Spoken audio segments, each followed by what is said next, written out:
Supernova के बाद क्या बन सकता है? न्यूट्रॉन तारा या ब्लैक होल। अगर न्यूट्रॉन तारा बनता है तो भी दो बार, पल्सर और मैग्नेटार।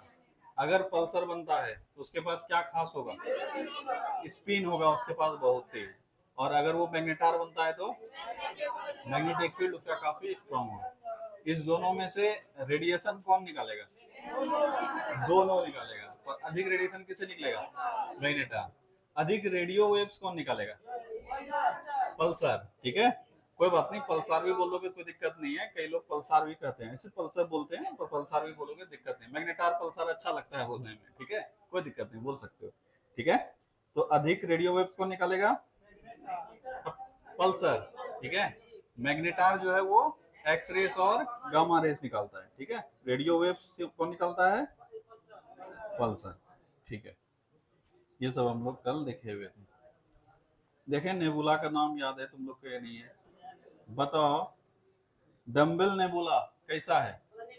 प्लेनेटरी है। ठीक है, प्लेयर्स नेबुला कैसा है?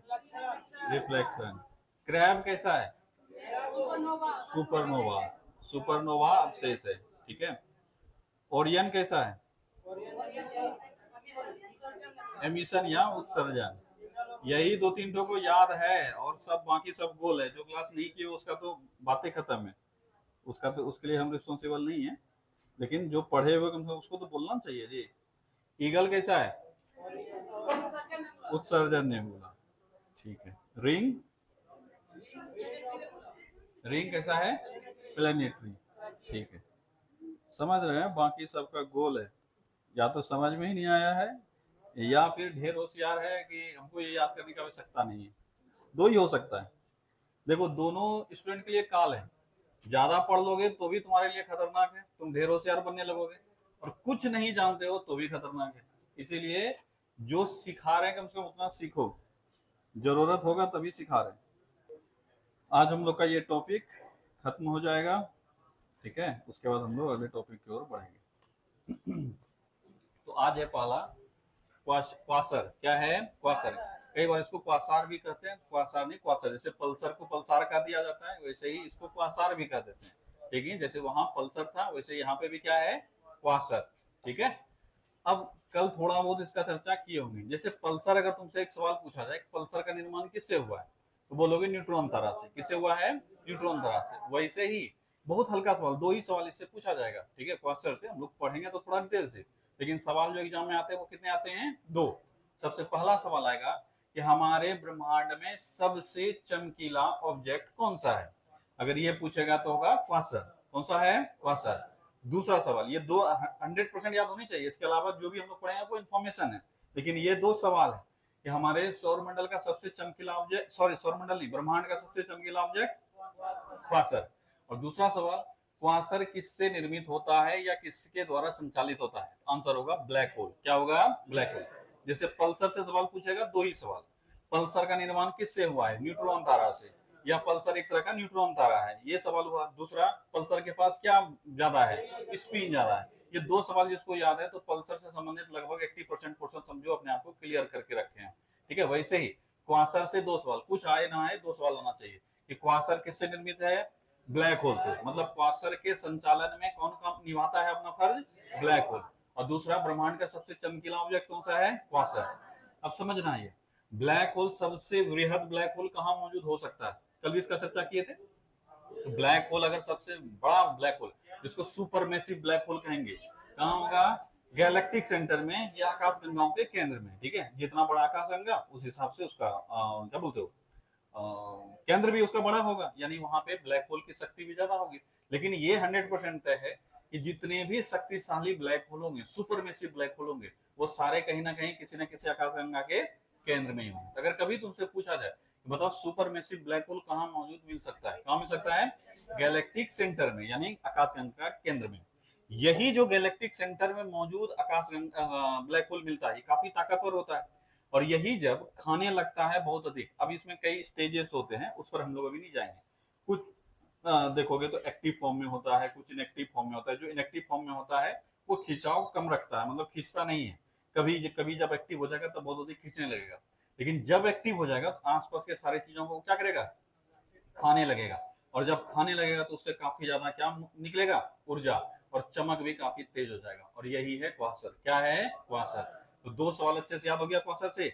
ब्रह्मांड का सबसे चमकीला ऑब्जेक्ट क्वासर, और ये क्वासर किसके द्वारा संचालित होता है, ब्लैक होल। यानी क्वासर का निर्माण हुआ ही किससे है, ब्लैक होल। यानी क्वासर का अगर चर्चा करें तो बीच में एक ब्लैक होल होगा और इसके इर्द गिर्द बहुत चमक रहेगा, इसी को क्या कहेंगे, क्वासर। क्या कहेंगे, क्वासर। अब देखोगे तो ये जब निर्मित होता है तो अगर हम लोग माप के देखें इसको तो साइज तो ये देखने में लगेगा हमारा सौर मंडल जितना बड़ा साइज। छोटा साइज नहीं होता है, ऐसा नहीं कि छोटा मोटा साइज है। जितना बड़ा हमारा सौर मंडल है या कोई भी सौर मंडल हो सकता है, मोटा मोटी उसके हिसाब से देखोगे साइज इतना ही बड़ा होता है क्वासर का। लेकिन इसका चमक देखोगे पूरे आकाश गंगा के बराबर होता है। सोचो कितना चमकीला है। अगर कभी तुमसे पूछा जाए कि बताओ किसी क्वासर का साइज कितना हो सकता है, तो मोटा मोटी एक सौर मंडल के जितना। सौर मंडल का कुछ सीमा है, कितना बड़ा होगा, इतना बड़ा होगा, इतना बड़ा होगा, मोटा मोटी हमारे सौर मंडल या ऐसे थोड़ा बड़ा थोड़ा छोटा ये साइज हो सकता है। पर चमक कितना होगा, चमक कितना होगा, एक पूरे गैलेक्सी के चमक के बराबर। यानी एक गैलेक्सी में एक तारा तो होता नहीं है, एक गैलेक्सी में लगभग 100 अरब तारा होता है। मोटा मोटी कितना होता है, 100 अरब। 100 अरब से लेकर 400 अरब तक तारा हो सकता है एक गैलेक्सी में। हम लोग मोटा मोटी मान के रखते हैं कि 100 अरब होता है। कितना मान के रखते हैं, 100 अरब। सोचो, और हर एक तारा के पास एक तारा मंडल मतलब सौर मंडल होगा, ये तो हम लोग पढ़े हुए हैं। तो इसका साइज कितना हो सकता है, एक सौर मंडल के बराबर। और चमक इसमें कितना होगा, एक पूरे गैलेक्सी के चमक के बराबर हो सकता है। इसीलिए हमारे ब्रह्मांड का सबसे चमकीला ऑब्जेक्ट कौन सा है, क्वासर। ठीक है, याद रखोगे। सबसे अगर कभी सन से कंपेयर किया जाए, मोटा मोटी सोच के रखना। अच्छा, अंदाजा लगाओ तुम लोग कि सूर्य से कितना चमकीला हो सकता है ये क्वासर, हमारे सूर्य से। मतलब अंदाजा, अब ये तो लिमिटलेस है, तुम कुछ भी अंदाजा लगा सकते हो, लगाओ। हाँ, लाख गुना। और कोई अंदाजा लगाओगे, हाँ, 100 अरब गुना, 500 ट्रिलियन गुना ये ज्यादा चमकीला हो सकता है। ठीक है, 500 ट्रिलियन, एक दो ट्रिलियन नहीं, 500 ट्रिलियन से भी अधिक चमकीला होता है। ठीक है, तो इसलिए हमारे सूर्य का कोई तो औकात ही नहीं जब गैलेक्सी का पूरा चमक इसके अंदर आता है।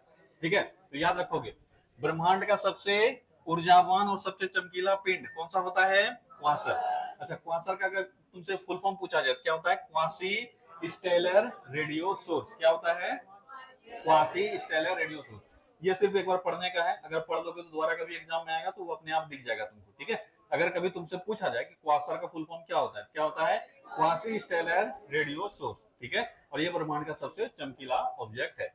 अगर पूछा जाए कि ये सबसे चमकीला अपने किस स्तर पर होगा, बताए इसका कम से कम दो स्तर तो हम लोग देखेंगे, एक जब इनएक्टिव स्टेट में रहेगा और एक्टिव स्टेट में।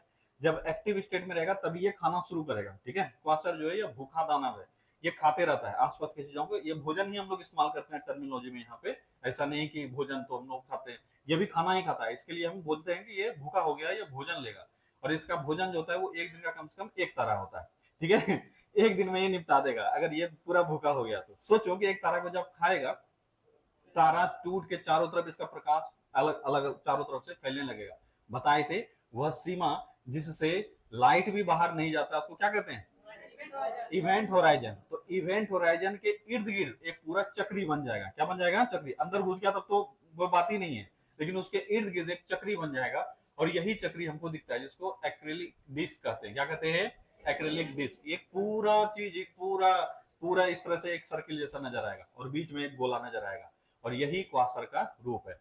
तो जितने भी गैलेक्टिक सेंटर हैं सब जगह क्वासर मौजूद हो सकता है। जब ये एक्टिव होगा तभी हमको पता चलेगा। जैसे हमारे मिल्की वे के बीच में जो ब्लैक होल है उसका नाम क्या है, सेजिटेरियस ए। क्या नाम है, सेजिटेरियस ए। हो सकता है जब ये एक्टिव होगा तब ये भी क्वासर बन जाएगा। क्या बन जाएगा, क्वासर। अभी इनएक्टिव स्टेट में हमको पता नहीं है, लेकिन अगर ये एक्टिव हो गया, एक्टिव हो गया कैसे हमको पता चलेगा, जब ये खाना शुरू कर देगा आसपास की चीजों को, तब हमको पता चल जाएगा कि एक्टिव हो गया है और ये भी क्वासर के रूप में प्रकट हो जाएगा। ठीक है, और चांसेस ये है कि जब टक्कर होगा एंड्रोमेडा और मिल्की वे का तब ये एक्टिव हो सकता है। ठीक है, खैर अभी वापस हम लोग टॉपिक पर आते हैं। तो याद रखना क्वासर ब्रह्मांड का सबसे चमकीला ऑब्जेक्ट है। ठीक है, इसका आकार तो सौरमंडल तुल्य होगा, परंतु इसका चमक किसके तुल्य हो जाएगा, गैलेक्सी तुल्य। बस ये कंपैरिजन है, समझना है इसको। हर एक चीज में हम कंपैरिजन करके बताएं, एग्जैक्ट डाटा नहीं बताएं, लेकिन कंपैरिजन करके बताएं, मोटा मोटी तुमको पता होना चाहिए।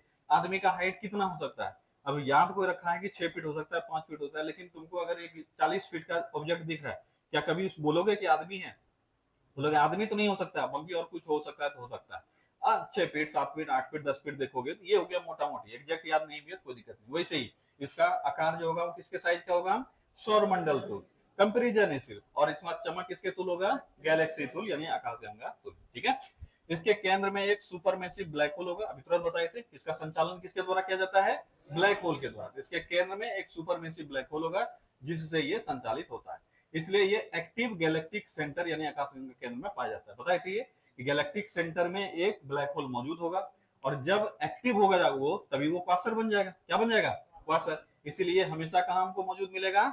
एक्टिव गैलेक्टिक सेंटर में। क्या ये सारे टर्मिनोलॉजी समझ में आ रहे हैं? जो आज ही आयो क्लास उसको कुछ समझ में नहीं आएगा, पुराने वाले बच्चे को समझ में आना चाहिए। तो एक्टिव गैलेक्टिक सेंटर का मतलब क्या हुआ? क्या हुआ इसका मतलब? गैलेक्टिक सेंटर में ब्लैक होल मौजूद होता है। जब ये खाना शुरू कर देगा, भोजन लेना शुरू कर देगा, तो इसको क्या बोलेंगे? एक्टिव। और तभी ये क्या कहलाएगा? क्वासर। तो इन शॉर्ट, जिस तरह से पल्सर बोले, पल्सर क्या है? न्यूट्रॉन तारा। वैसे क्वासर क्या है? Black hole. ठीक है, बस इतना ही याद रखना है, बाकी और ज्यादा कुछ नहीं। अगर पूछा जाए इसकी खोज किसने की थी? मार्टिन स्मिथ ने। किसने खोजा था इसको? Martin Smith. क्या नाम था इसका? Martin Smith. मार्टिन स्मिथ ने इसकी खोज की थी। ठीक है।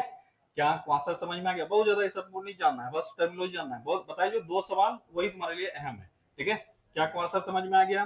क्वासर कहाँ पाया जाएगा? किसी भी गैलेक्सी के केंद्र में, मुख्यतः यही पाया जाएगा। वो भी तब पाया जाएगा जब उसका केंद्र का ब्लैक होल क्या हो जाएगा? एक्टिव। इसीलिए बोलते हैं कि एक्टिव गैलेक्टिक सेंटर में क्वासर मौजूद होता है। और जब ये दिखता है हमको, तो दिखेगा किस रूप में? काफी अधिक चमकीला यानी ब्राइट। और ये ब्रह्मांड का सबसे ब्राइटेस्ट ऑब्जेक्ट के रूप में हमको दिखेगा।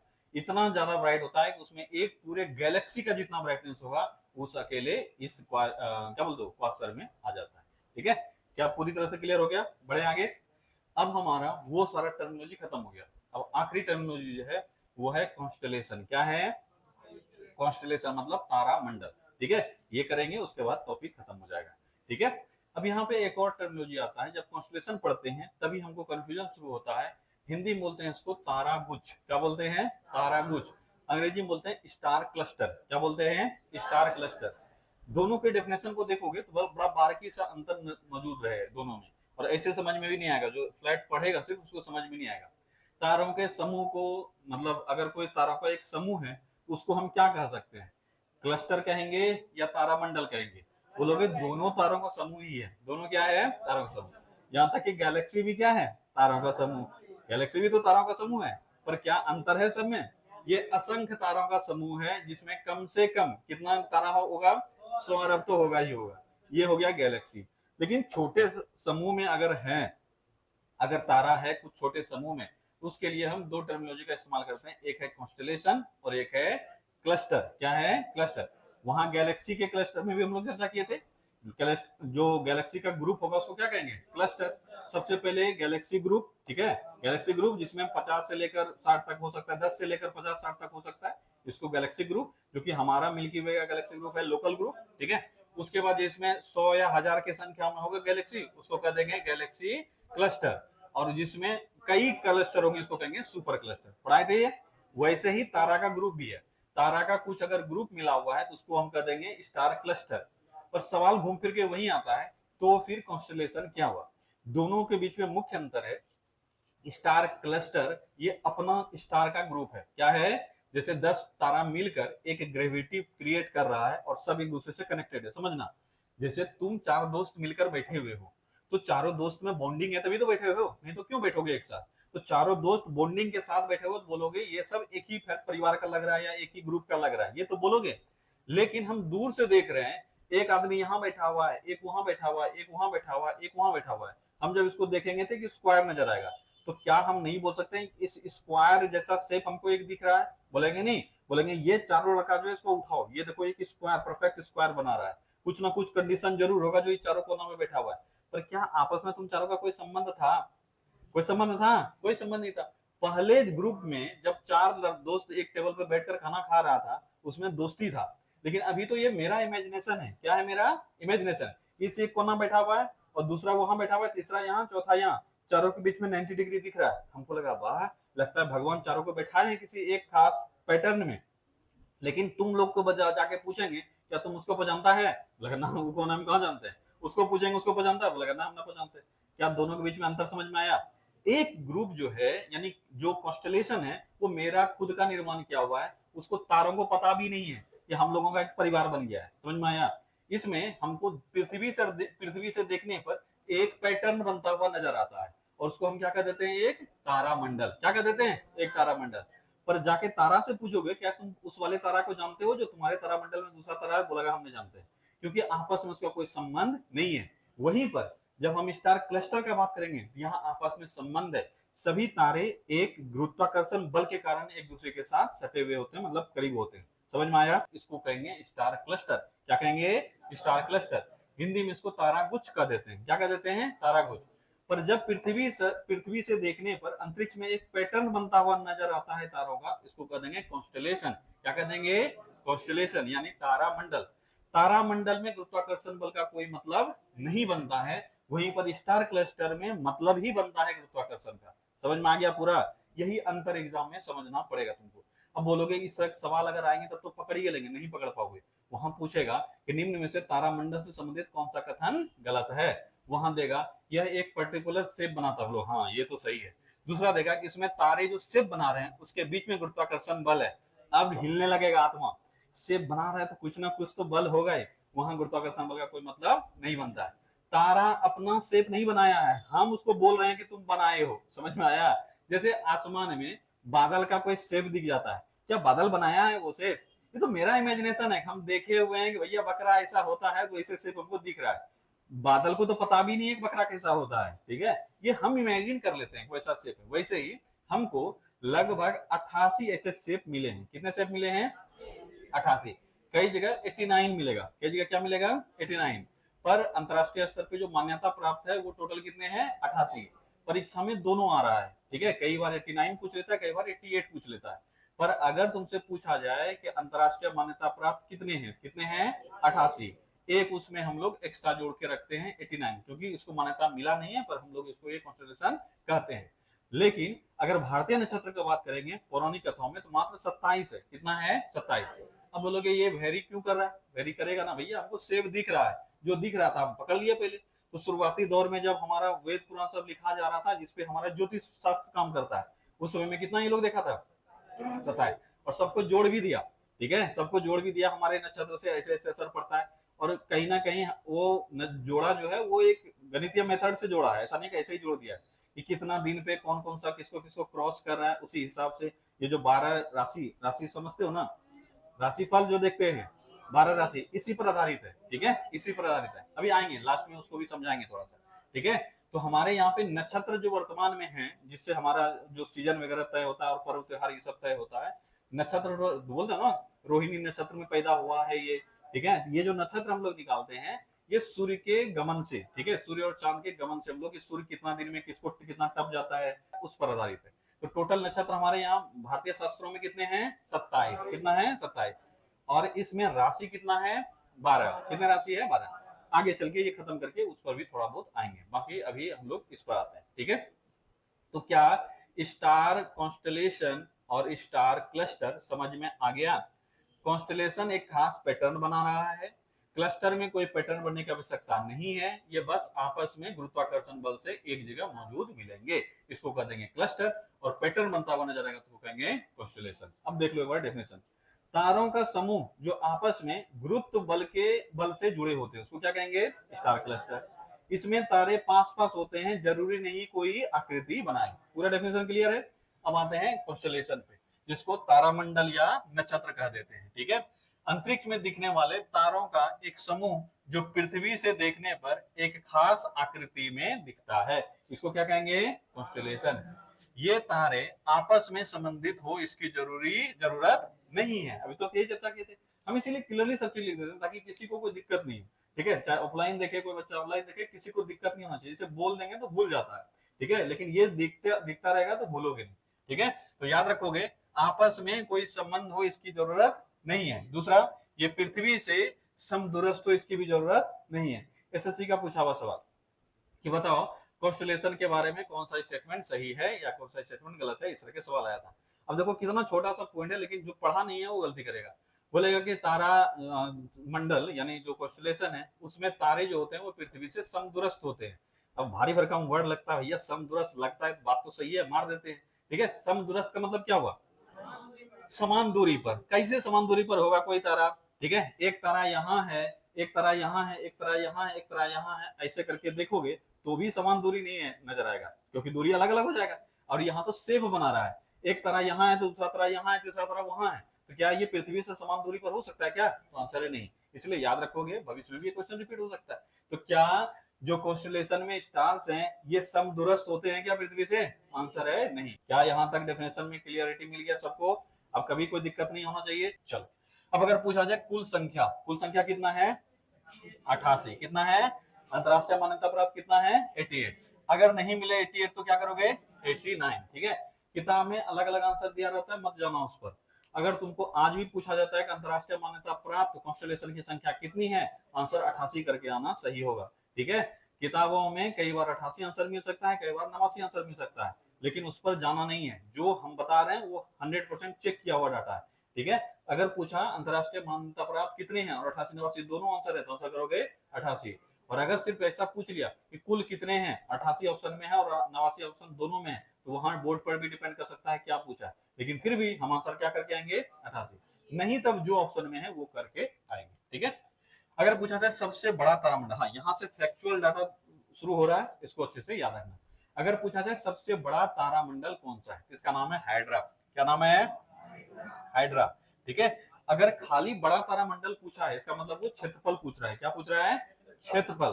तो क्षेत्रफल के हिसाब से सबसे बड़ा तारामंडल है हाइड्रा। क्या नाम है उसका? हाइड्रा।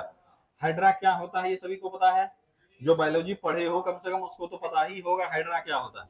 एक समुद्री जीव है हाइड्रा, पता है ना?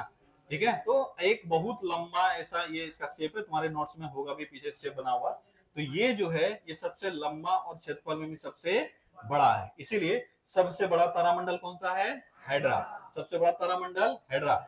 लेकिन तारे इसमें सर्वाधिक नहीं है। ठीक है, ध्यान देना, सबसे बड़ा क्षेत्रफल में जरूर है लेकिन तारे इसमें सर्वाधिक नहीं है। इसमें तारों की संख्या कितनी है? प्रमुख तारों की संख्या 68 तारा है। कितना तारा है इसमें? 68। तो प्रमुख तारों की संख्या देखो, छोटे छोटे तारे और भी हैं लेकिन प्रमुख तारों की संख्या कितना है? 68। ठीक है, तो याद रखोगे इसमें टोटल स्टार्स जो है, प्रमुख स्टार मेन बड़े स्टार, उसकी संख्या है 68। ठीक है, अगर आकार पूछा जाए तो समुद्री जीव हाइड्रा जैसा आकार है। तो कई बार यही पूछ लेता है, निम्न में से किस कॉन्स्टेलेशन का शेप किसी समुद्री जीव के जैसा है, तो आंसर क्या हो जाएगा? हाइड्रा। तो वहां समझ में आना चाहिए। अगर पूछा जाए कि हाइड्रा तारामंडल, जो नोट्स में नहीं है उसको ऐड करते जाना। ठीक है, हाइड्रा तारामंडल का सबसे चमकीला तारा कौन सा है, अगर ये पूछा जाए तो क्या आंसर होगा? हाइड्रा तारामंडल का सबसे चमकीला तारा। कभी पढ़े हो? कभी एग्जाम में आया है ये क्वेश्चन, देखे हो? नहीं देखा, कोई बात नहीं। अल्फार्ड। क्या नाम है इसका? अल्फार्ड। सबसे चमकीला तारा अल्फार्ड। ठीक है, अल्फार्ड। क्या नाम है इसका? अल्फार्ड। ठीक है, सबसे चमकीला तारा अल्फार्ड। अब यहाँ से थोड़ा सा हम बताते हैं तो कई बार तुम्हारा सही आंसर हो जाएगा अगर थोड़ा बहुत जानोगे तो। जो तारे हैं इसमें किसी भी कॉन्स्टेलेशन में जो तारे होते हैं उसमें हो सकता है एक सबसे बड़ा एक तारा है, उससे फिर थोड़ा कम होगा, ऐसे करके तो हम लोग इसका नामकरण किए हैं। तो कई बार जो अभी नाम बताएंगे इसके अलावे भी तुमसे नाम पूछा जा सकता है कि ये बताओ ये फलाना तारा कौन सा है। तो जो सबसे ब्राइट होता है, ध्यान देना, जो सबसे ब्राइट होता है, कहीं नोट डाउन कर लेना इसको साइड में, जो सबसे ब्राइट होगा उसके नाम के आगे अल्फा लगाएंगे। क्या लगाएंगे? अल्फा। उसके बाद जो होगा वो बीटा, उसके बाद जो होगा गामा। ये कम से कम 3 याद रखना कि अगर किसी कॉन्स्टेलेशन का सबसे ब्राइटेस्ट स्टार पूछा जा रहा है तो हो सकता है उसको अगर हम खास नाम नहीं दिए, जैसे मान लो एक एग्जांपल देते हैं कि हाइड्रा का सबसे ब्राइटेस्ट स्टार नामकरण नहीं किए तो उसको बोल देंगे अल्फा हाइड्रा। क्या कर देंगे? अगर कभी तुमसे पूछ लिया, अभी तक पूछा नहीं एग्जाम में, कि बताओ अल्फा हाइड्रा का दूसरा नाम क्या है, आंसर क्या हो जाएगा? अल्फार्ड। अब यहीं से देखो अल्फा आर्ड जो आया है, हाइड्रा से आर्ड आ गया और अल्फा से अल्फा आ गया, इसी से बना दिया है। ठीक है, लेकिन अगर दूसरा कोई नाम नहीं है तो हम लोग इसको क्या कर देते हैं? Alpha hydra. तो किसी भी कॉन्स्टेलेशन का सबसे ब्राइटेस्ट स्टार जो होगा उसके नामकरण के शुरुआत में हम लोग सबसे पहले क्या लिख दिए? अल्फा। दूसरा जो होगा उसका बीटा, उसके बाद तीसरा चमकदार जो होगा उसका गामा। इस तरह से हम लोग आगे बढ़ते जाएंगे। ठीक है, लेकिन हमको सिर्फ ब्राइटेस्ट से मतलब है। उसके बाद फिर हम लोग नामकरण कर दिए तब तो कोई बात ही नहीं है। जैसे यहाँ नामकरण कर दिया, क्या नाम कर दिया? अल्फार्ड।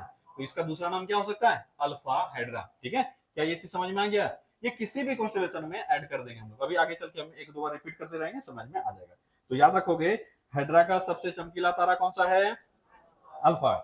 इसके अलावा एक और चीज यहाँ पे पूछे जा रहे हैं आजकल, और पूछे जा सकते हैं, पहले तो एक ही का पूछता था लेकिन अब किसी का भी पूछा सकता है, किस गोलार्ध में मौजूद है? या गोलार्ध हम लोग जिस तरह से पृथ्वी को गोलार्ध में बांटे हैं वैसे ही अंतरिक्ष को भी गोलार्ध में बांटे हैं, कि जिस गोलार्ध से हमको ज्यादा दिखता है उसको, जैसे दक्षिणी गोलार्ध से हमको जो पोर्शन दिखता है उसको बोल देंगे दक्षिणी गोलार्ध में है, और जो उत्तरी गोलार्ध से दिखता है वो उत्तरी गोलार्ध में। वैसे ही हमको जहां से क्लियरली दिखता है हम उसको बांट दिए।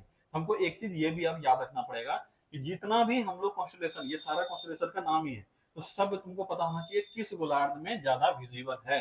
तुमसे यही पूछ लेगा कि किस गोलार्ध में है। तो अगर कभी तुमसे हेड्रा के बारे में पूछा गया, हेड्रा किस गोलार्ध में है, तो किस गोलार्ध में है हेड्रा? दक्षिणी या उत्तरी? तो दक्षिणी गोलार्ध में। कहाँ है? दक्षिणी गोलार्ध। ठीक है, हेड्रा भी दक्षिणी में, और जो सबसे अधिक तारा वाला है, ठीक है, अभी आ रहे सेंटोरस, वो भी दक्षिणी गोलार्ध में। तो अगर गोलार्ध पूछा जाए कौन सा हो जाएगा? दक्षिणी गोलार्ध। ठीक है, ये तीन डाटा तुमको याद रखना है। सबसे बड़ा तारामंडल का नाम क्या है? हेड्रा। सबसे बड़ा तारामंडल हेड्रा। लेकिन बड़ा तारामंडल किस रूप में? क्षेत्रफल या संख्या? क्षेत्रफल। सामान्यतः अगर क्षेत्रफल नहीं भी दिया है तो हम हमेशा बड़ा किसको मानेंगे? मतलब क्षेत्रफल जो शेप में सबसे बड़ा है उसी को तो बड़ा कहेंगे। ठीक है, तो अगर कुछ नहीं दिया, सिर्फ सबसे बड़ा तारामंडल पूछा तो आंसर क्या होगा? हेड्रा। ठीक है, हेड्रा में तारों की संख्या कितनी है? 68 तारे हैं। ठीक है, और इसका आकार कैसा है? समुद्री जीव हेड्रा के जैसा। सबसे चमकीला तारा इसका अल्फार्ड। सबसे चमकीला तारा अल्फार्ड। और किस गोलार्ध में स्थित है? ये दक्षिणी गोलार्ध में स्थित है। या तुमसे अगर पूछेगा कि पृथ्वी के किस गोलार्ध से हमको ये ज्यादा क्लियरली दिखता है, किस गोलार्ध से दिखता है? दक्षिणी गोलार्ध। कोई दिक्कत? अब दूसरा है सर्वाधिक तारों वाला तारामंडल। ठीक है, सर्वाधिक तारों का तारामंडल, इसका नाम है सेंटोरस। क्या नाम है इसका? सेंटोरस। ठीक है, सेंटोरस। ठीक है, सेंटोरस। इसमें जो प्रमुख तारे हैं, ऐसे तारों की संख्या तो 280 से ऊपर है, लेकिन प्रमुख तारे जो है वो है 94। कितना है? 94 तारा। ठीक है, स्टार कितने हैं प्रमुख तारा इसमें? 94। ये है मेजर, मतलब बड़े बड़े स्टार। ऐसे कुल तारों की संख्या इसमें 280 से भी अधिक है, लेकिन बड़े बड़े तारे जो हैं इसके प्रमुख तारे वो कितने हैं? 94। तो सर्वाधिक तारों वाला तारामंडल सेंटोरस। सर्वाधिक तारों वाला सेंटोरस।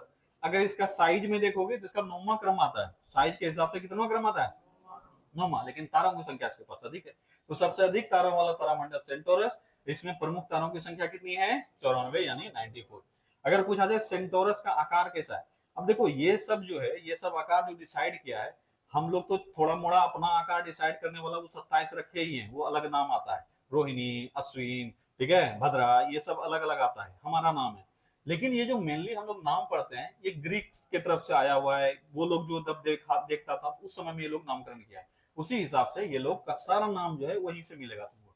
ठीक है, तो सेंटोरस जैसे नाम आया, इसका मतलब होता है जैसे हमारे यहाँ पे आधा मनुष्य आधा जानवर, ऐसा करके हमारे यहाँ कई भगवान में भगवान भगवती ये सब हम लोग करते हैं, ऐसा कई अवतार होते हैं, सब नरसिंह अवतार ऐसे हो गया, आधा सिंह आधा मनुष्य। वही से ही यहाँ पे एक अलग खास तरह का प्रजाति था, और यही हमको इतिहास में ये दिखाता है। उस समय में भी सोचो कि कुछ ना कुछ तो ऐसा मेथड होगा जो ये इमेजिन किया लोग, ऐसा हो सकता है। ठीक है, सील के बनाया होगा, कुछ सो तो किया होगा, कभी ना कभी तो ऐसा कुछ हुआ होगा जो इमेजिनेशन आया। ठीक है, तो ये जो होता है आधा मनुष्य और आधा घोड़ा का शेप है, और इसका स्टेचू भी कई जगह मिलता है इस तरह का। अब सोच के देखो, हम लोग हंसी मजाक में तो निकाल देते हैं, उतना पुराना समय में ऐसा अगर हमको स्टेचू मिला हुआ, मतलब बना हुआ दिख रहा है जो आज से सैकड़ों वर्ष पुराना है, तो सोचो उस समय में इमेजिन कैसे किया कि आधा मनुष्य और आधा जानवर हो भी सकता है। हमारे भी ग्रंथों में देखोगे जो नरसिंह है वो आधा मनुष्य और आधा जानवर है। मतलब या तो वैसा बनाया होगा कभी ना कभी, कोई डॉक्टरी मेथड लगाकर, या कुछ ना कुछ तो किया होगा। ऐसे कैसे इमेजिन कर सकते हैं? इमेजिन करने के लिए भी कोई वजूद तो चाहिए, तो वजूद जरूर रहा होगा। वैसे ही यहाँ पे भी हमको स्टेचू सब भी मिलता है, किसका? आधा मनुष्य और आधा घोड़ा को। इसी को कहते हैं सेंटोरस। क्या कहते हैं इसको? सेंटोरस। तो याद रखोगे सर्वाधिक तारों वाला तारामंडल कौन सा है? सेंटोरस। कितने तारा है इसमें? 94। और इसका आकार कैसा है? आधा मनुष्य और आधा घोड़ा। याद रहेगा सेंटोरस का आकार कैसा है? आधा मनुष्य और आधा घोड़ा। ठीक है, अगर पूछा जाए ये किस गोलार्ध में है, तो दक्षिणी गोलार्ध। किस गोलार्ध में है? दक्षिणी गोलार्ध। सेंटोरस भी किस गोलार्ध में है? दक्षिणी गोलार्ध में अवस्थित है। अगर पूछा जाए कि इसका सेंटोरस का सबसे चमकीला तारा कौन सा है, इसी सेंटोरस का हिस्सा है alpha Centauri, beta Centauri, Proxima Centauri, ये सब इसी में। ठीक है, तो इसमें दो बीटा नहीं, अल्फा सेंचुरी ए और अल्फा सेंचुरी बी, ठीक है। इसमें 3 तारा है, जो अल्फा सेंचुरी हम लोग कहते हैं। इस तारा में कितने तारा सिस्टम है? 3 तारा। Alpha Centauri A, alpha Centauri B और प्रोक्सिमा सेंचुरी, ये तीनों है। इसमें सबसे चमकीला जो वो है अल्फा सेंचुरी। कौन सा है? अल्फा सेंचुरी, ठीक है, अल्फा सेंचुरी। अब देखो यहां से नाम कैसे आ जाएगा? सेंटोरस। क्या बताए सबसे चमकीला तारा कौन सा होता है? अल्फा। समझ में आ रहा है? धीरे धीरे अभी बताए, कोई भी कॉन्स्टेलेशन होगा उसमें सबसे चमकीला तारा जो होगा, अगर कोई खास नाम नहीं दिए हैं तो उसका नाम के आगे क्या लगा देंगे? अल्फा, ठीक है। और दूसरा फिर क्या हो जाएगा? बीटा। वैसे तीसरा हो जाएगा गामा। इस तरह से हम लोग नामकरण करेंगे। अभी इसमें 3 तारा है, ये अल्फा में 3 तारा है, इसलिए कहते हैं alpha Centauri A, alpha Centauri B और प्रोक्सिमा सेंचुरी, ये 3 तरह का नाम है। लेकिन सबसे चमकीला अगर पूछेगा कौन सा हो जाएगा? अल्फा सेंचुरी, ठीक है, अल्फा सेंचुरी, ठीक है। तो याद रखोगे सबसे चमकीला तारा, सेंटोरस का सबसे चमकीला तारा अल्फा सेंचुरी। क्या समझ में आ गया? अच्छा, कहां पढ़े हो ये प्रोक्सिमा सेंचुरी? कुछ याद आ रहा है? सौर मंडल के सबसे करीब का तारा, यानी सूर्य का सबसे करीब का तारा या पृथ्वी से सबसे करीब दूसरा तारा कौन सा है? Proxima Centauri. तो इसी तरह सिस्टम का वो हिस्सा है, ठीक है, अल्फा सेंचुरी। तो अगर पूछा जाए सेंटोरस का सबसे चमकीला तारा अल्फा सेंचुरी, ठीक है। ये जैसे भूल भी जाओगे ना, ऑप्शन जैसे देखोगे तो याद आ जाएगा, हाँ सेंटोरस सेंचुरी एक जैसा लग रहा है, मार देते हैं। अब जैसे ये भूल जाओगे अल्फाड, लेकिन अल्फाड तुम बोलोगे हाँ अल्फा तो आ गया तो एक काम तो हो गया, और आर्ड से लग रहा है कि हाइड्रा का ही कुछ ना कुछ पोर्शन है, तो अल्फाड कर दोगे। यही तो बोलते हैं, एक बार अगर पढ़ लोगे तो तुक्का लगाना भी आसान हो जाता है, नहीं तब क्या बोलोगे? काले अंधेरी रात में गोली मार रहे हैं, किधर मार रहे हैं क्या पता। लेकिन अगर थोड़ा सा कहीं से किसी का दांत चमक रहा है, भले वो काला ही क्यों ना हो, लेकिन है से किया दांत चमक गया, गोली मारने में आसानी होगा, ठीक है। आ जाओ वापस, चलो। इसके बाद है सबसे छोटा तारामंडल। मजाक थोड़ी है कर रहे हैं, सीरियस बात बोल रहे हैं। अगर मान लो काला आदमी पूरा भुजुम काला है, वो अंधेरे में खड़ा है तो कुछ नहीं दिखेगा, लेकिन उसको हंसवा दिया, वो दांत दिख गया, कहीं से उसके दांत पे रोशनी पड़ गया, तुरंत चमक जाएगा, ठीक है। वो आता था ना कौन सा चॉकलेट, मेंटोस ना ना, अरे कुछ आता था च्युइंगम वाला, सेंटर फ्रेश, जवान पे ताला लगा ऐसा कर नहीं था क्या, दांत चमक था। खैर वापस चलो, सबसे छोटा तारामंडल। अभी हम लोग सबसे बड़ा तारामंडल का चर्चा किए, अब है सबसे छोटा तारामंडल, इसका नाम है क्रक्स। क्या नाम है? क्रक्स, ठीक है, क्रक्स। सबसे छोटा तारामंडल कौन सा है? क्रक्स। ये क्रक्स में एक्स याद रखना। क्या याद रखोगे? एक्स। तो ये क्रक्स दिखता कैसा है? क्रॉस जैसा। कैसा दिखता है? क्रॉस। क्रॉस देखे हो कभी ना, वो क्रिश्चियन वाला जो क्रॉस होता है, ठीक है, ये क्रॉस, ठीक है, इस तरह। तो इसी शेप में ये है, ठीक है। तो क्रक्स कैसा दिखता है? क्रॉस जैसा। कैसा दिखता है? क्रॉस जैसा। और ये है दक्षिणी गोलार्ध में। कहाँ है? दक्षिणी गोलार्ध, ठीक है। इसीलिए इसको कई बार सदर्न क्रॉस कहा जाता है। क्या कहा जाता है? सदर्न क्रॉस, ठीक है, सदर्न क्रॉस। तो एक अभी रिसेंटली किसी एग्जाम में यही सवाल पूछ लिया कि सदर्न क्रॉस किस गोलार्ध का सबसे प्रमुख, मतलब किस गोलार्ध का एक प्रमुख तारा है, मतलब क्या बोलते हो, तारामंडल है, यानी कॉन्स्टेलेशन है। अब ये क्वेश्चन कितना भारी हो गया। सदर्न क्रॉस, ये क्रक्स नहीं दिया है, सोचो कितना हल्का बना दिया क्वेश्चन को। कि सदर्न क्रॉस किस गोलार्ध का एक प्रमुख तारामंडल है। तो ऐसे भी तुक्का मारता तो क्या मारता, सदर्न क्रॉस है तो दक्षिणी गोलार्ध ही मारोगे, इतना तो सबको पता है, ठीक है। तो याद रखना इस क्रक्स का ही दूसरा नाम क्या है? सदर्न क्रॉस, क्योंकि क्रॉस के जैसा दिखता है। अगर शेप इसका पूछा जाए कैसा शेप हो जाएगा? क्रॉस। कैसा हो जाएगा? क्रॉस। इसमें कई बार पूछा जाता है कुल तारा कितना है? कितना है? 4। कितना है? 4। कुल तारा क्रक्स में कितना है? 4। और ये चारों मिलके कैसा शेप बनाता है? क्रॉस शेप, ठीक है, क्रक्स शेप नहीं जी, क्रॉस शेप, यानी एक्स आकार का ऐसा शेप, ठीक है। अगर पूछा जाए इसका सबसे चमकीला तारा, एक क्रक्स नाम है इसका। क्या नाम रखा है? एक क्रक्स, ठीक है। और अगर नहीं देगा तो क्या दे देगा? Alpha crux. क्या दे देगा? Alpha crux. लेकिन इसका नामकरण कर दिए, क्या कर दिए हैं? एक क्रक्स। क्या नाम किए हैं? एक क्रक्स, ठीक है, याद रखना। अगर पूछा जाए कि सबसे छोटा तारामंडल कौन है? क्रक्स। किस गोलार्ध में है? दक्षिणी गोलार्ध। इसके अन्य नाम क्या है? सदर्न, ठीक है, सदर्न क्रॉस, ठीक है, सदर्न क्रॉस। समझ में आ गया ना जी? Southern cross. सबसे चमकीला तारा कौन सा है? एक क्रक्स। सबसे चमकीला तारा एक क्रक्स। कुल तारा इसमें कितना है? 4। शेप ऐसा दिख रहा है, तुम्हारे नोट्स में सबका शेप भी बनाए होंगे जो मोटा मोटी है, ठीक है, तो देख लेना वहां से भी। क्या क्लियर हो गया यहाँ पर? ठीक है। तो अभी हम लोगों को जो नया चीज हम लोग सीख रहे हैं वो अच्छे से याद रखना है। सबसे चमकीला तारा हम सबका बता रहे हैं, इसलिए अच्छे से याद रखना। फिर से एक बार रिपीट करते हैं। सबसे बड़ा, अच्छा मजे की बात यह है कि जो इस ऑर्डर में याद रखोगे उसको याद रखना आसान हो जाएगा। अभी हम लोग सबसे बड़ा सबसे छोटा कर लिए, और तुमको पता होना चाहिए बस एक ही चीज तो याद रखना है कि सबसे बड़ा भी दक्षिणी गोलार्ध में, सबसे छोटा भी दक्षिणी गोलार्ध में। तो सारे का गोलार्ध तो खत्म हो गया अभी तक, तीन तो खत्म हो गया, बाकी हम लोग देखेंगे कहाँ है नहीं है, लेकिन ये तीनों तो क्लियर हो गया कि सबसे बड़ा जो दो है वो भी कहाँ है, दक्षिणी गोलार्ध, और सबसे छोटा जो है वो भी दक्षिणी गोलार्ध। सबसे बड़ा में दो क्या याद रखे थे, सबसे बड़ा क्षेत्रफल के हिसाब से और सबसे अधिक तारों वाला। सबसे बड़ा क्षेत्रफल किसका है, हाइड्रा का। सबसे अधिक तारे किसमें है, सेंटोरस में। और सबसे छोटा कौन सा है, क्रक्स। और तीनों है दक्षिणी गोलार्ध। हाइड्रा का सबसे चमकीला तारा अल्फाड, हाइड्रा का सबसे चमकीला तारा अल्फाड, ठीक है। सर्वाधिक तारों वाला तारामंडल जो सेंटोरस है उसका सबसे चमकीला अल्फा सेंचुरी, और क्रक्स का सबसे चमकीला तारा एक्स एक्र। याद हो गया यहाँ तक। चलो, इसके अलावा भी कुछ अन्य कंसिडरेशन है जिसको हमको याद रखना है। जैसे कि हमारे यहाँ बहुत प्रचलित है, पहले एग्जाम में इसी से सवाल आता था और किसी सवाल नहीं आता था। तुमसे पूछा था सप्तऋषि में कितने तारे हैं, सोचो कितना स्तर कम था एग्जाम का लेवल कितना स्तर गिरा हुआ था, ये देखो। यही सब एग्जाम देकर लोग सोचा था कि हम क्वालिफाई किए हैं, बहुत इंटेलिजेंट है। यही पूछा था कि सप्तऋषि तारे में कितने तारे हैं। अब ये कौन नहीं बता पाएगा भैया, सप्तऋषि नाम है तो 7 तारा ही होगा। ठीक है, तो सप्तऋषि में कितने तारे हैं, 7 तारे। तो सप्तऋषि दो है, एक है वृहद सप्तऋषि और दूसरा है लघु सप्तऋषि। ठीक है, अंग्रेजी का नाम याद रखना, उर्सा मेजर और उर्सा माइनर, उर्सा मेजर और उर्सा माइनर। अब इसलिए हम बार बार बोल रहे हैं, हिंदी में भी यही लिख दे रहा है आजकल। ठीक है, हिंदी में भी क्या लिख देता है, उर्सा मेजर और दूसरा उर्सा माइनर।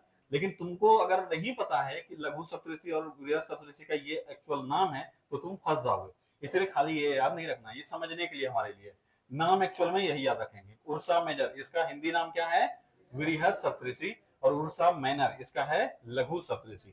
इस दोनों में 7-7 तारे हैं। कितने तारे हैं, 7 तारे। अब ये इसीलिए नाम इसका इस तरह से पड़ा होगा क्योंकि 7 ऋषियों से ये लोग कंपेयर किया होगा कुछ, लेकिन हम लोग इसको अंग्रेजी में दूसरे किसी अन्य नाम से भी जानते हैं, जैसे ग्रेट बियर और लिटिल बियर। क्या बोलते हैं इसको, ग्रेट बियर और लिटिल बियर। यानी उर्सा मेजर क्या हो जाएगा, ग्रेट बियर। ठीक है, ग्रेट बियर क्या क्या आया था, कौन सा नहीं है, ओरियन तो अलग ही है। ठीक है, बिग डिपर ये था, किसी को दे दिया होगा, ग्रेट डिपर कर दिया होगा।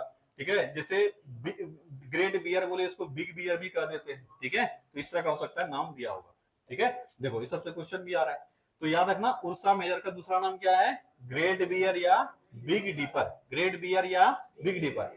एक्चुअली में ये नाम नहीं है, ये इसका एक हिस्सा है, अलग से बना था, आगे चल के डिस्कस करेंगे इसको थोड़ा बहुत। लेकिन हम लोग को मोटा मोटी यही एग्जाम में पूछा जाता है कि बताओ ग्रेट बियर किसका दूसरा नाम है, किसका नाम है, उर्सा मिसर क्या है जी, उर्सा मेजर का। ठीक है, तो उर्सा मेजर का अन्य दो नाम क्या हम लोग पढ़े, ग्रेट बियर और बिग डीपर। इसी बिग डीपर को कई बार हम लोग क्या कर देते हैं, ग्रेट डीपर, और ये जो ग्रेट बियर इसको क्या कर देते हैं, बिग बियर कर देते हैं। ये दोनों नाम हम लोग इसका इस्तेमाल करते हैं। तारों की संख्या में तो किसी को कोई दिक्कत नहीं होना चाहिए। अब हमारे लिए सबसे इंपॉर्टेंट है कि इसका सबसे चमकीला तारा कौन सा है, उर्सा मेजर का। इसका नाम है एलियोथ। क्या नाम है, एलियोथ। ठीक है, एलियोथ। अब ये हिंदी में हो सकता है कोई अन्य नाम भी तुमको मिल जाए, लेकिन हम बार बार बोलते हैं हिंदी वाला नाम याद मत रखना, क्योंकि ये हिंदी में काफी प्रचलित है ये दोनों। ठीक है, इसलिए हिंदी में हो सकता है कोई और नाम तुमको मिले, ये एलियोथ की जगह पे कोई और नाम मिले तारा का, लेकिन हमको वो सब याद नहीं रखना है, एक ही नाम याद रखना है। क्योंकि हिंदी वाले में कंफ्यूजन हो सकता है, अंग्रेजी वाले में कंफ्यूजन नहीं होगा। जैसे कंफ्यूज होने लगो अंग्रेजी वाला पलट के देख लो। ठीक है, इसका सबसे चमकीला तारा कौन सा है, एलियोथ। उर्सा मेजर का सबसे चमकीला तारा एलियोथ। अच्छा, ये दिखाई देता है पूरे वर्ष, कहां दिखाई देता है, उत्तरी गोलार्ध में।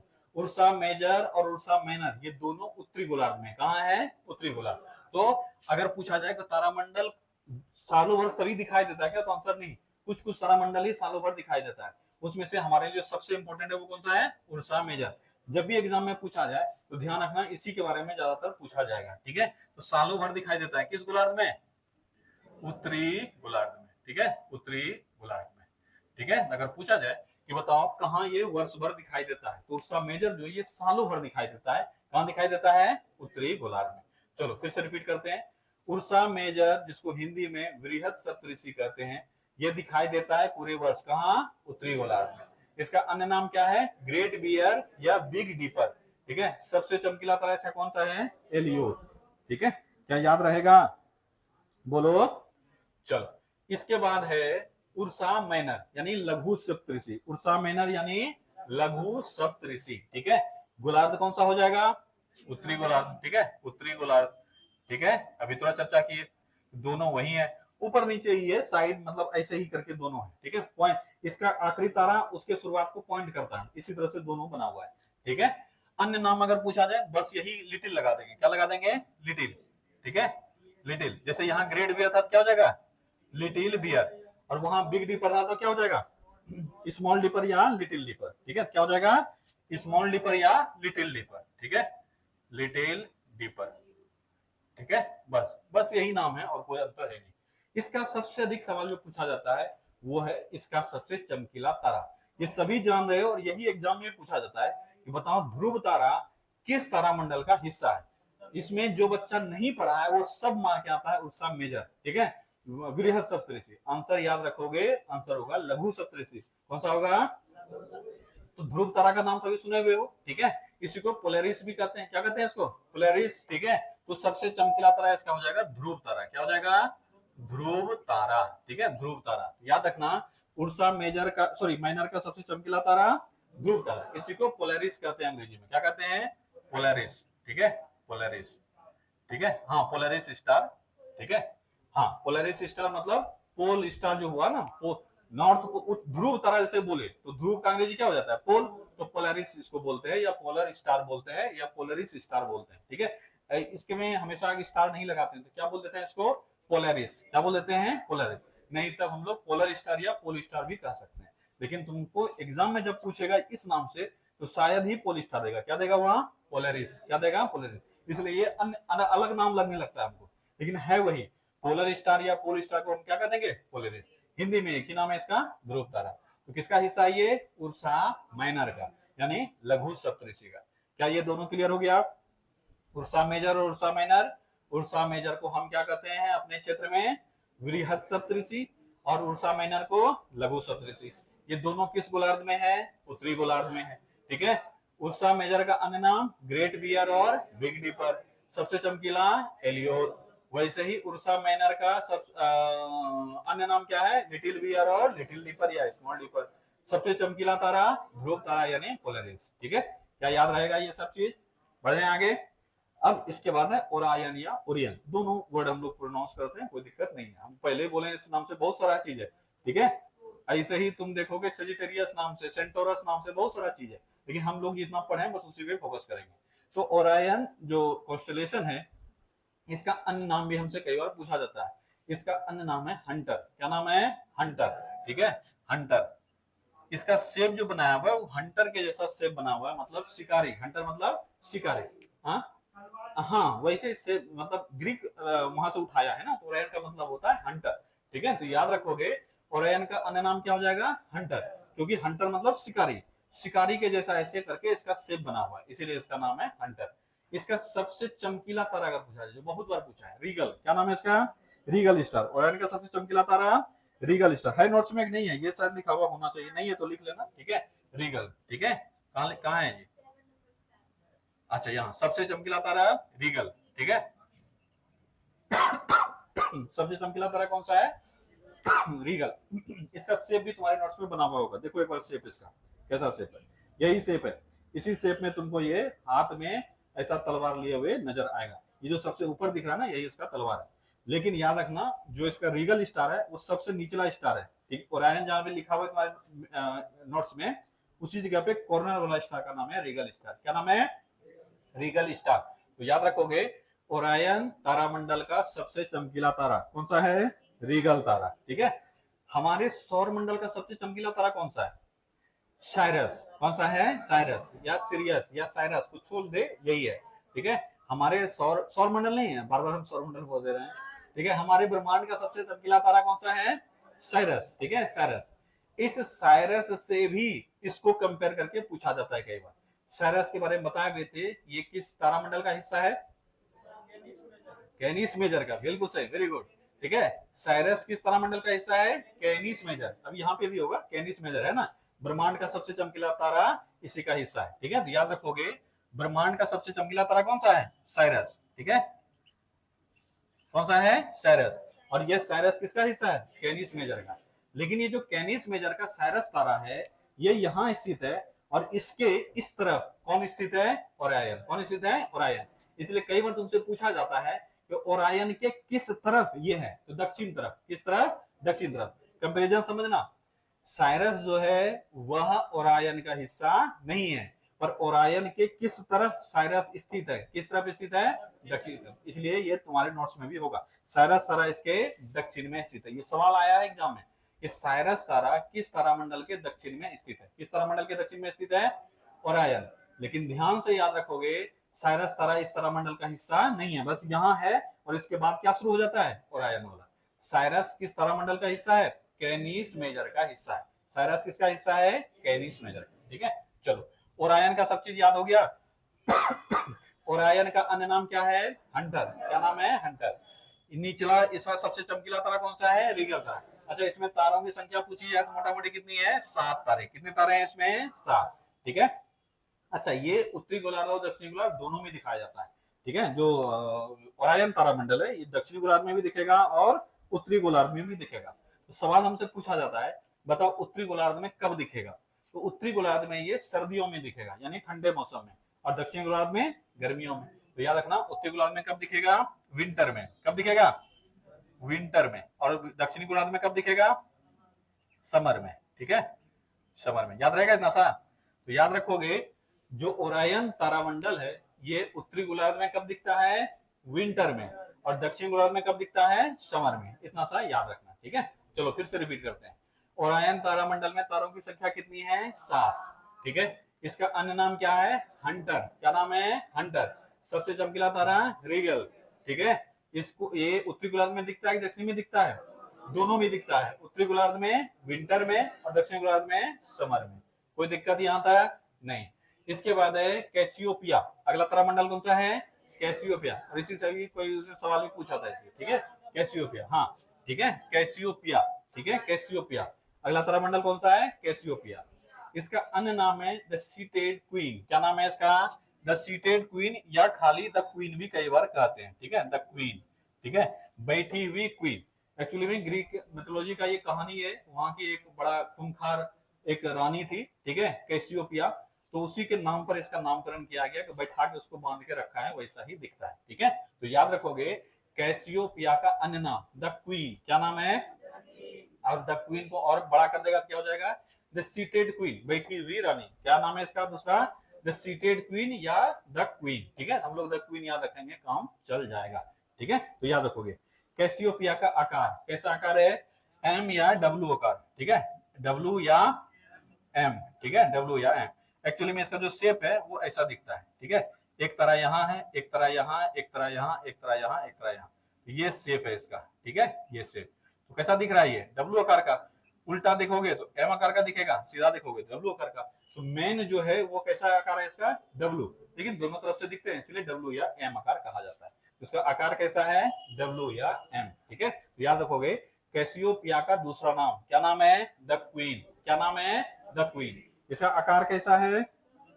डब्ल्यू या एम। ठीक है, और अगर पूछा जाए गोलार्ध ये किस गोलार्ध में है? ये भी उत्तरी गोलार्ध में स्थित है। कहाँ स्थित है? उत्तरी गोलार्ध। ठीक है, उत्तरी गोलार्ध में। ठीक है, उत्तरी गोलार्ध में स्थित है। इसका सबसे चमकीला तारा, यानी कैसियोपिया का सबसे चमकीला तारा का नाम है शेडर। क्या नाम है इसका? शेडर। ठीक है, शेडर। याद रखोगे, कैसियोपिया तारामंडल का सबसे चमकीला तारा शेडर। कैसियोपिया का सबसे चमकीला तारा शेडर। ठीक है, शेडर। फिर से रिपीट करो, कैसियोपिया तारामंडल कहाँ अवस्थित है? उत्तरी या दक्षिणी गोलार्ध? उत्तरी गोलार्ध में। इसका अन्य नाम क्या है? The queen. ठीक है, इसके आकार को अगर देखेंगे तो कैसा मिलेगा? डब्ल्यू या एम आकार का। सबसे चमकीला तारा शेडर। सबसे चमकीला तारा शेडर। ठीक है, चलो, इसके बाद है लियो। ये तो हमारे 12 नक्षत्र में, इसमें राशि में भी आता है लियो, सिंह राशि इसको कहते हो। ठीक है, तो लियो वही है। ये सबका अगर आकार पूछेगा तो कर लोगे ना? लियो का आकार कैसा है? सिंह के जैसा। ठीक है, तो याद रखोगे, लियो का आकार अगर कभी पूछ ले तो कैसा आकार हो जाएगा? सिंह जैसा। गोलार्ध पूछेगा तो उत्तरी गोलार्ध। गोलार्ध कौन सा हो जाएगा? उत्तरी। ठीक है, गोलार्ध हो जाएगा उत्तरी गोलार्ध। अच्छा, लियो का सबसे चमकीला तारा, इधर बस मोटा मोटी हमको चमकीला तारा ही अच्छे से याद रखना है। ठीक है, इसका नाम है रेगुलस। क्या नाम है? रेगुलस। अब देखना कंफ्यूजन कैसे होगा, किससे कंफ्यूजन होगा इसका? रीगल से। कहाँ है रीगल? ओरियन का। ये है रीगल, इसका नाम है रेगुलस। क्या नाम है? रेगुलस। लियो का सबसे चमकीला तारा रेगुलस, ठीक है, रेगुलस, ठीक है, रेगुलस। क्या नाम है इसका? रेगुलस, ठीक है। अगर पूछा जाए कि लियो का सबसे चमकीला तारा का नाम क्या है? रेगुलस। लियो का सबसे चमकीला तारा रेगुलस, और ओरायन का सबसे चमकीला तारा रीगल। कंफ्यूज मत होना, ओरायन का रीगल और लियो का रेगुलस, ठीक है।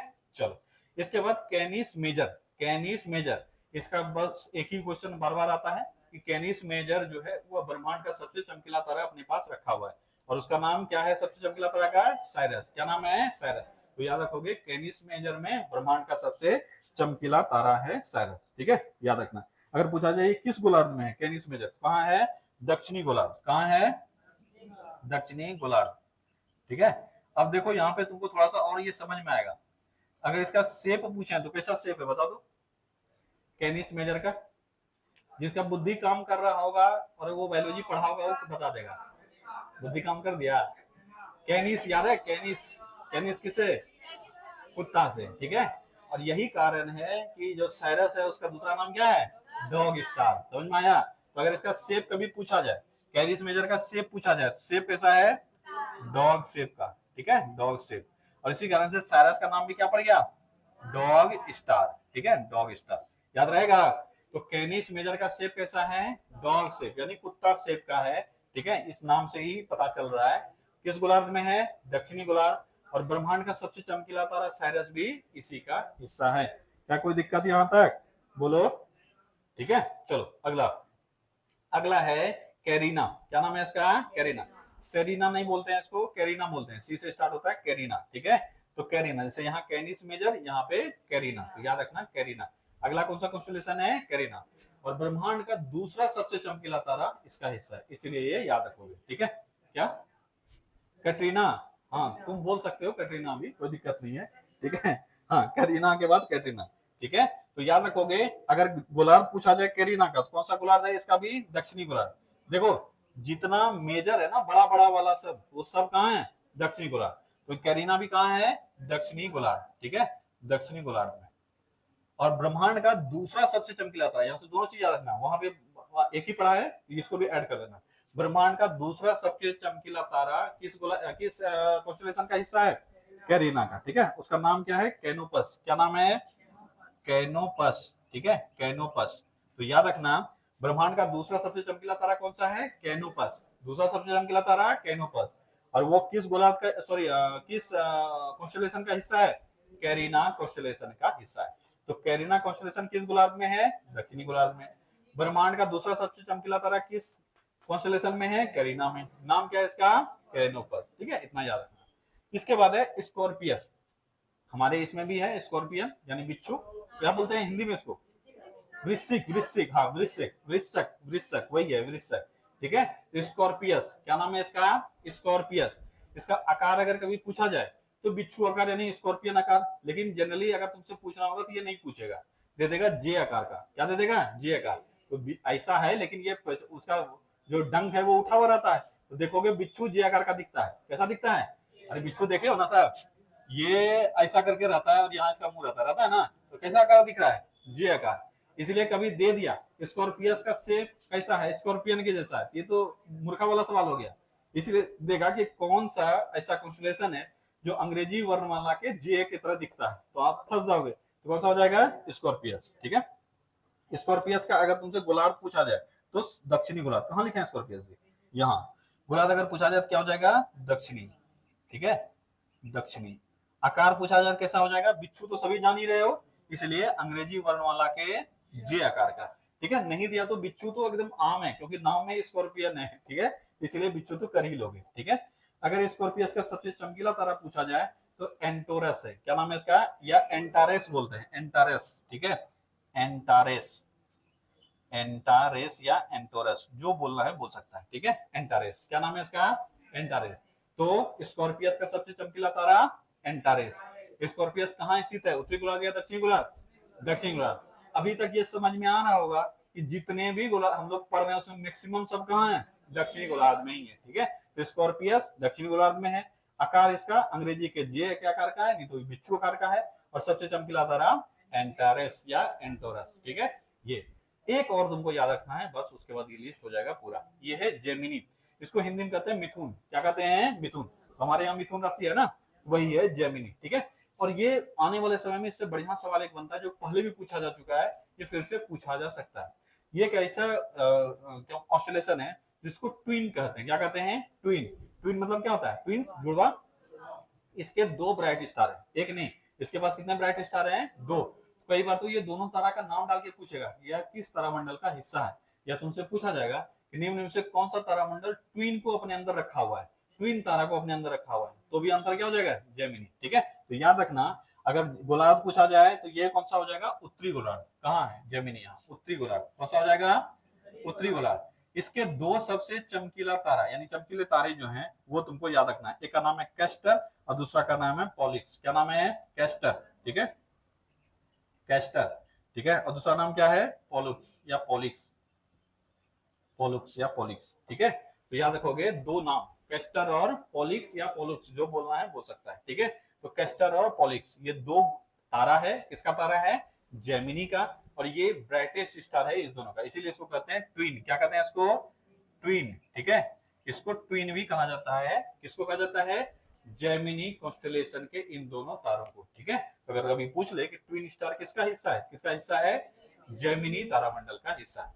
तो बहुत सारा याद करने वाला चीज इसमें हो गया। हम लोग एक एक करके फिर से देखते हैं, याद तो करना ही है, दूसरा कोई विकल्प है नहीं, ठीक है। चलो फिर से रिपीट पूरा करो। कॉन्स्टेलेशन में ये सब छोड़ देते हैं, पहले नाम वाला रिपीट करते हैं, फिर वापस हम लोग देखेंगे। सबसे बड़ा तारामंडल हेड्रा, ये तो एकदम 100% ये सब याद होने चाहिए।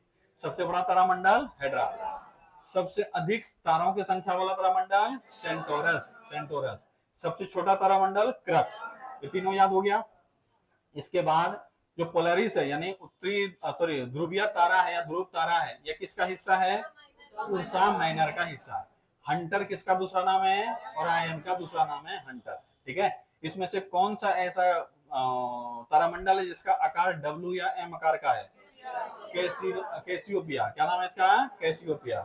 कौन सा तारामंडल के पास सबसे अधिक चमकीला तारा है ब्रह्मांड का? Canis major.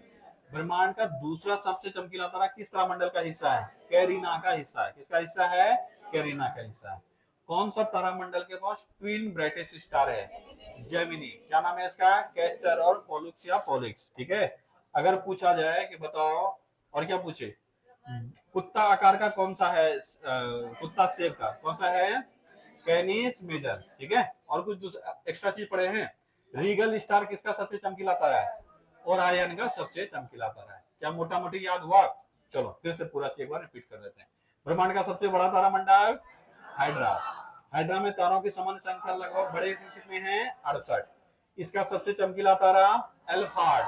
हाइड्रा का सबसे चमकीला तारा एल्फार्ड। किस गोलार्ध में है? दक्षिणी गोलार्ध। ध्यान देना भी गोलार्ध पर, 2-3 को छोड़कर सब दक्षिणी गोलार्ध है।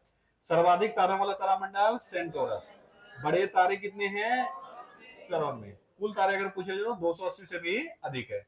आकार कैसा है? आधा मनुष्य और आधा घोड़ा के जैसा। गोलार्ध अगर पूछे तो दक्षिणी गोलार्ध। सबसे चमकीला alpha Centaurus, sorry alpha Centauri, ठीक है। सबसे छोटा तारामंडल क्रक्स। आकार कैसा है इसका? क्रॉस यानी एक्स आकार का या क्रॉस आकार का, ठीक है। आकार में ही दे सकता है, ठीक है। किस गोलार्ध में? दक्षिणी गोलार्ध। इसलिए अन्य नाम क्या है? Southern cross. क्या नाम है इसका? Southern cross. सबसे चमकीला तारा एक क्रक्स, ये भी आसान है, ये भी याद हो जाएगा। कुल तारा इसमें कितना है? 4, ठीक है। चलो इसके बाद है उर्सा मेजर। उर्सा मेजर का अन्य नाम ग्रेट बियर और बिग डीपर। ग्रेट बियर और बिग डीपर इसका दूसरा नाम है। किस गोलार्ध में स्थित है? ये गोलार्ध इसका बहुत अच्छे से जानना, कई बार पूछा गया इस दोनों का गोलार्ध, ठीक है। तो उत्तरी गोलार्ध कहाँ है? उत्तरी गोलार्ध, ठीक है। सबसे चमकीला तारा है एलियोस।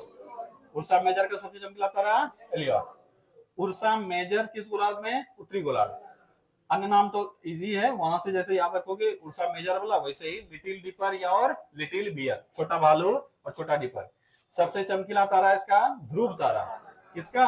उर्सा मेनर का, ठीक है, यानी लघु सप्तऋषि का, ठीक है। और इसी ध्रुव तारा को पोलर स्टार बोल सकते हैं, पोल स्टार बोल सकते हैं या पोलरिस बोलेंगे, ठीक है। चलो और आयन, इसका अन्य नाम क्या है? हंटर, क्योंकि ये हंटर जैसा दिखता है, ऐसा करके दिखता है, ठीक है। सबसे चमकीला तारा हंटर का रीगल, सबसे चमकीला तारा है रीगल, और ये ओरायन फीट पे मौजूद है। अगर कभी पूछ ले, अच्छा इसको 3 शेप में हम लोग बांटे हैं, ठीक है। ये नीचे वाले को ओरायन फीट, बीच वाले को ओरायन बेल्ट, और हाथ वाला जो इसको ओरायन आर्म। कितने भागों में बांटे हैं इसको? 3 भागों में। कैसा शेप को बताया है ना कैसा है, यहाँ ऐसा करके, उसके बाद ये बेल्ट, उसके बाद ये, है ना ऐसा, ठीक है। इसको बोलते हैं ओरायन बेल्ट, इसको बोलेंगे ओरायन फीट, और इसको ओरायन आर्म, ठीक है। तो ऐसा करके शेप है, ऐसा करके, तो हाथ में ऐसे तलवार लिए हुए है, इसका हो गया ओरायन बेल्ट, इसमें 3 स्टार है। ये भी एक बार पूछ लिया है, ओरायन बेल्ट में कितने स्टार हैं? देखो तो कितना स्टार है? 3 स्टार है। देखो शेप तो देखो, दो ही है तुम लोग में। अरे वो नहीं, बेल्ट बेल्ट, ओरायन बेल्ट में 3 है ना, हाँ 3 स्टार। ओरायन बेल्ट में कितने स्टार? ये भी एक बार सवाल पूछ लिया है, ओरायन बेल्ट में कितने स्टार हैं? कितने स्टार हैं? 3 स्टार, ठीक है। तो ओरायन बेल्ट में 3 स्टार है। और नीचे फिर तुम्हारा ओरायन फीट में कितने हैं? 2, 1 फीट ये, 1 फीट ये, ठीक है, 2 फीट। और ऊपर कितने हैं? 3। टोटल कितना हो गया? 7, ठीक है। तो याद रखोगे 7 तारे इसमें है, ठीक है। चलो, अच्छा ये उत्तरी गोलार्ध में दिखता है कि दक्षिणी गोलार्ध में दिखता है? दोनों में दिखता है। उत्तरी गोलार्ध में विंटर में, और दक्षिणी गोलार्ध में समर में। कैसिनोपिया, अन्य नाम क्या है? The queen. आकार कैसा है इसका? डब्ल्यू आकार या एम आकार का, ठीक है। गोलार्ध कौन सा गोलार्ध? कैसियोपिया का उत्तरी। तो उर्सा मेजर भी उत्तरी, उर्सा माइनर भी उत्तरी, ठीक है। और कहाँ गया कैसियोपिया, ये भी उत्तरी। ये तो दोनों में दिख रहा है, कैसियोपिया भी उत्तरी। सबसे चमकीला तारा इसका शेडर, सबसे चमकीला तारा शेडर, ठीक है। चलो, लियो भी कहाँ है? उत्तरी में। अब जैसे शेर लोग उत्तर में रहता है, दक्षिण में सब गिरा रहता है, ठीक है। अब इसमें क्षेत्रीय रूप से फिर क्या बोलते हैं उसको, जैसे भाषा को लेकर है झगड़ा, वैसे ही होगा कि दक्षिण वाले जो है वो गीदड़ है, उत्तर वाले शेर है, ठीक है। आ जाओ, तो लियो यानी शेर कहाँ रहता है? उत्तर में। अरे ऑब्वियस रहता है भाई, गिर फॉरेस्ट देखो, हमारा सबसे बड़ा शेर का जगह है, वो कहाँ है? उत्तर में है। दक्षिण भारत में कहाँ है? मध्य प्रदेश को छोड़ दो थोड़ा सा, ठीक है। चलो, गोलार्ध कहाँ है? गोलार्ध कौन सा गोलार्ध है लियो का? उत्तरी। सबसे चमकीला रेगुलस, सबसे चमकीला रेगुलर, ठीक है। कैनिस मेजर किस गोलार्ध में? दक्षिणी गोलार्ध। कैनिस मेजर दक्षिणी गोलार्ध। ब्रह्मांड का सबसे चमकीला तारा साइरस या डॉग स्टार इसी में है। इसका शेप कैसा है? कैनिस मेजर का डॉग शेप। कैरिना कहाँ है? दक्षिणी गोलार्ध। ब्रह्मांड का दूसरा सबसे चमकीला तारा कैनोपस किस किस कॉन्स्टेलेशन में है? कैरिना में। स्कॉर्पियस कौन से गोलार्ध में? दक्षिणी गोलार्ध। स्कॉर्पियस कौन सा गोलार्ध? दक्षिणी गोलार्ध। आकार कैसा? बिच्छू आकार या जे आकार, अंग्रेजी वर्णमाला का जे आकार, ठीक है। सबसे चमकीला तारा एंटारस या एंटोरस, जो बोलना है बोल सकते हो, ठीक है। एंटारस सबसे चमकीला तारा एंटारस। उसके बाद है जेमिनी किस गोलार्ध में? उत्तरी गोलार्ध। जेमिनी किस गोलार्ध में? उत्तरी गोलार्ध। इसके 2 तारे सबसे चमकीले हैं, क्या नाम है इसका? कैस्टर और पोलक्स या पोलक्स, ठीक है। तो कैस्टर और पोलक्स इसका सबसे चमकीला तारा है, और इसको बोलते हैं हम लोग ट्विन स्टार। क्या बोलते हैं? Twin star. तो ट्विन स्टार किसका सबसे चमकीला तारा है? जेमिनी का, यानी हिंदी में इसको बोलेंगे मिथुन। क्या बोलेंगे? मिथुन। ये सब प्रमुख कॉन्स्टेलेशन है जिसको तुमको याद रखना है। फिलहाल इतना काम चल जाना चाहिए, ठीक है। अगर किसी कॉन्स्टेलेशन का सबसे बड़ा तारा है, सबसे चमकीला तारा है, उसका कोई पर्टिकुलर नाम नहीं है, तो उसको क्या कहेंगे? अल्फा। अगर उसके बाद का तारा है तो उसको बीटा, उसके बाद गामा, इस तरह से, ठीक है।